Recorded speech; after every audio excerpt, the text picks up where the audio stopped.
Welcome to The Explainer. In this series, we take powerful pieces of writing and turn them into visual journeys. So, today we're diving into a really personal account of addiction and the long, tough road to recovery. And this quote, wow, it tells you right away this is a story that begins not with a weapon, but with a pen. You know, the story doesn't start with some big explosion. It's much quieter. It's more like a hum, a slow descent into a private world with its own rituals, all soundtracked by addiction. And it all begins so subtly, doesn't it? With these choices that seem pretty harmless. A hash stick, maybe. And there's this feeling of being a conspirator in some private ritual that feels way more honest than anything the world is telling you to do. But as you can probably guess, that path accelerates. And it accelerates fast.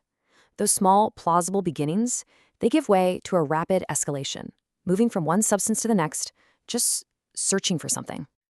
And this is where it gets really interesting. You start to see that addiction creates its own language, and it's a language defined entirely by what's missing.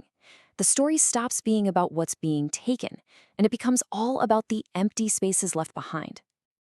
This idea of accumulation becomes a central theme. It's such a chilling metaphor, right? The idea that every single loss is like a transaction, a form of payment that just hollows out a life, piece by painful piece. And this isn't just an abstract idea. I mean, look at this ledger of losses. These are specific, tangible things that get traded away. It's not just objects, but relationships, joy, even the basic curiosity of a child. It gets to a point where even feeling sorry for what you've done becomes negotiable. All right, so that brings us to the turning point, entering rehab. This is where the old world is left at the door and freedom is exchanged for a new, disciplined, and ultimately life-saving structure. And let's be clear, this is a stark, unromantic trade.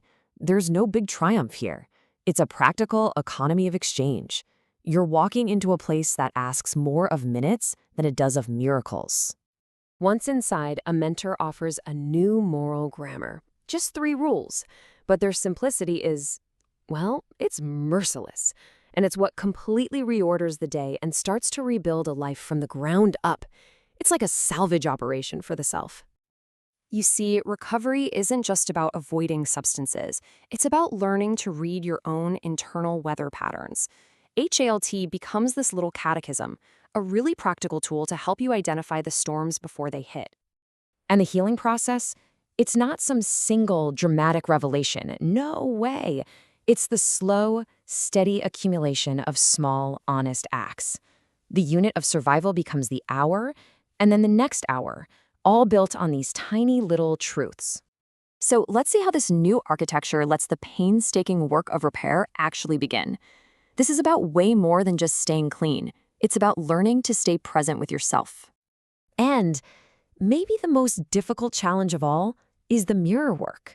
I mean, learning to just face yourself, to look in the mirror without that instant reflex to look away, to just be a witness to the damage without fleeing from the image. The initial goal is an exercise in pure endurance. It's not about liking what you see, and it's not even about forgiveness. It's just about holding your own gaze for 30 seconds.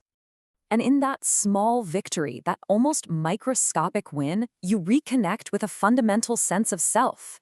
In that brief moment of staying, that feeling of being human actually comes back. What's important to understand here is that love and repair, they aren't grand gestures. They are simple, repeatable, almost embarrassingly ordinary habits. And their real power lies in that very ordinariness. Okay, now we explore the transition. We're moving from the controlled environment of the ward to the complex, unpredictable world outside. This is where the real practice of staying begins. Recovery, it turns out, isn't measured in one single moment of triumph. It's measured in a long sequence of permitted returns and promises kept. It really is the sum of all these small, consistent acts over time. And the challenge of staying sober isn't some constant, dramatic battle.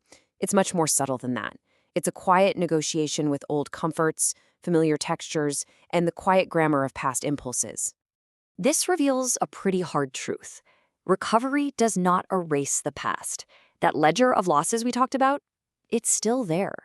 The work isn't about forgetting. It's about creating a way to live with the past. to draw new lines of continuity across that rupture. Which leaves us with a final, practical question at the heart of this entire journey, right?